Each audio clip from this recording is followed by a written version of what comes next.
Back in 1996, I made a very special friend who lived in a bay in Nova Scotia, Canada. Her name was Wilma, and she was a beautiful white beluga whale. Hi, I'm Jonathan Bird, and welcome to my world.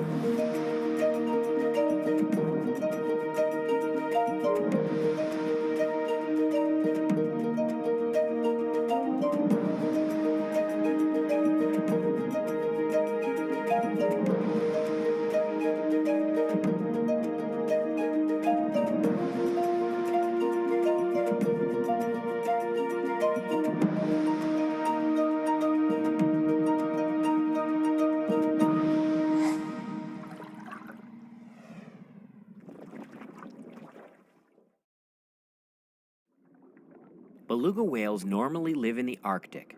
The white coloration helps them blend in to sea ice. Guysborough, Nova Scotia is a long way from the Arctic. This rural fishing village is a lovely, quiet place where people are friendly. It's beautiful, peaceful, and pretty far from everything. People go there in the summertime just to get away, enjoy breathtaking scenery, maybe play a little golf. And for a time at least, they went to see Wilma, a beluga that had taken up residence. I went there in 1996 to see her as well, and what I found amazed me. Every day, dozens of people came out onto Chedabucto Bay to catch a glimpse of Wilma, who had become a local celebrity. She became so popular that people were afraid a boat might hit her or cut her with its propeller. Wilma was such an attraction that some people started Wilma watching trips for tourists. Despite the concerns, it was pretty obvious that Wilma loved the attention. She loved to play and seemed just like a puppy dog to a lot of people.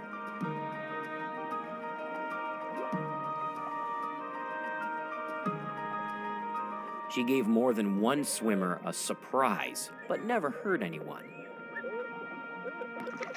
Is she lifting you out of the water? Yeah? And Wilma seemed to like everyone, from swimmers to snorkelers to divers.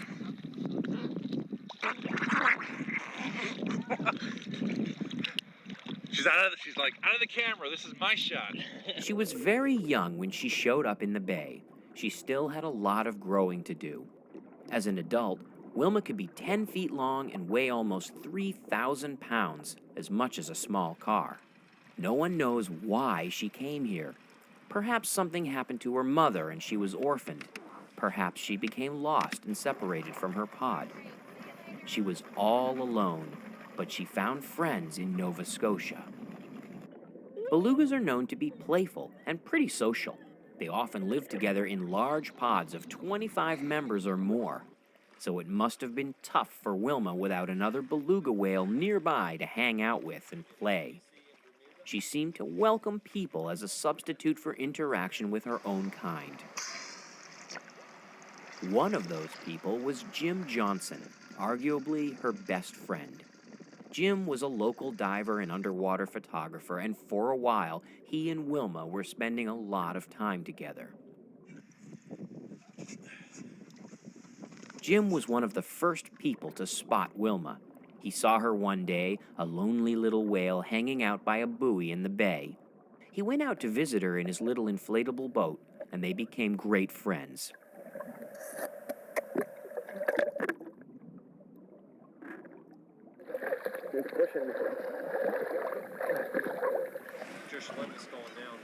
It was Jim who introduced me to Wilma. And I remember the first time I saw her. In all my years of diving, I've never known a marine animal that seemed to have so much interest in me.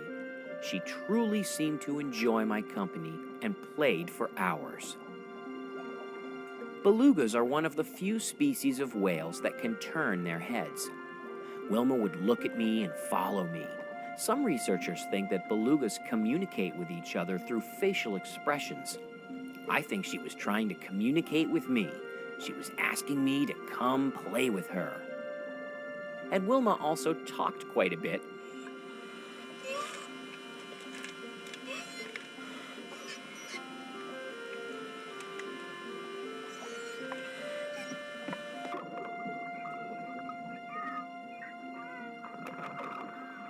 She made all kinds of noises. Researchers think that belugas use these sounds to communicate with one another, although no one really knows what they're saying.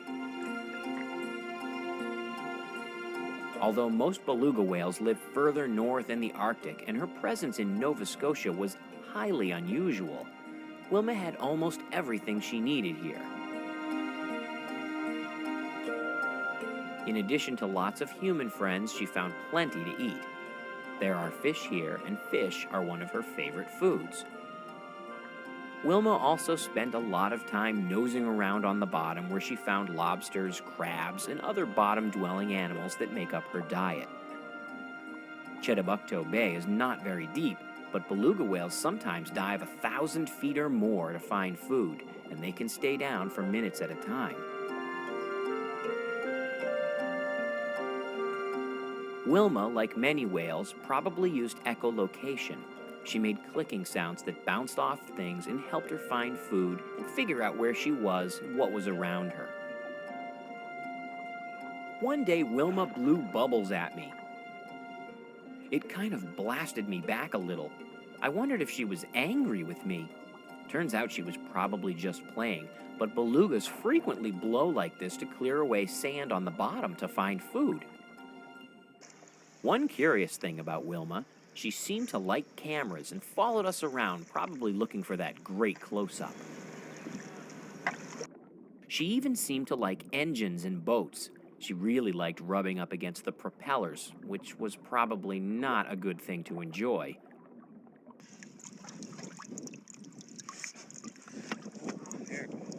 Not everyone was careful around her, and she did get some injuries, like these marks on her back caused by a boat propeller.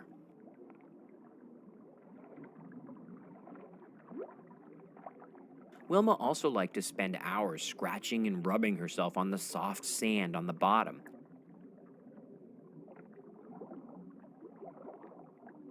Which may explain some of these other marks on her skin. She also liked to dance, kind of like an underwater ballet, playing and entertaining herself for hours at a time.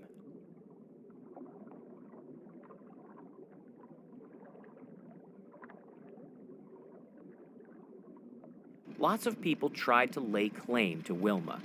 Researchers went out and studied her, but didn't interact with her at all. They wanted others, like Jim, to stop interacting. They worried that human contact wasn't good for her. They feared it would make her too dependent on people. But Jim refused to stop.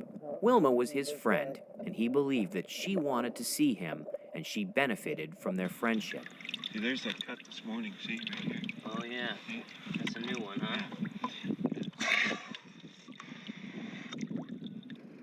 Many were also angry at the tour boat that regularly brought paying customers out to Wilma. They didn't want Wilma exploited for profit. Finally, one day, Wilma just wasn't there. She didn't come out to greet Jim Johnson, or the charter boat full of people, or anyone. Was Wilma gone? Perhaps she met another beluga. Perhaps she reached maturity and decided to go look for a mate.